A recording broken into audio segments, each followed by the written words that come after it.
Panoorin natin kung anong gagawin nitong magkamarto. Gagawa siguro sila ng kwantim. O magpapakyut o magsasayaw. O yan, nag-isip yung ama. O, natulala. Ayan, nag-isip ang gagawin. Ayan namin nakaisip, may naisip na siya. Ayan, sisimulan nila.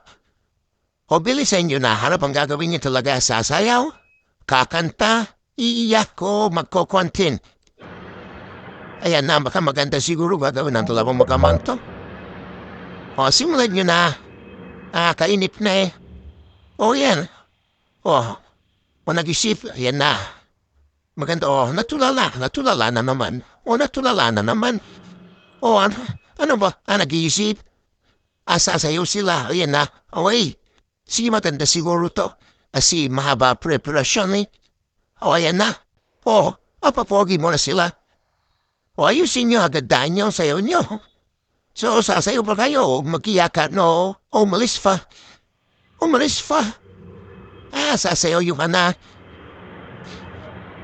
Ayusin nyo dahil nakakainip ko yung panoorin. Yan, mabalit na. Yan na.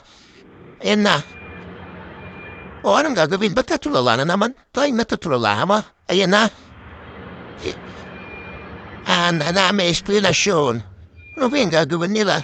Sasayaw mag-exhibition. Sasayaw.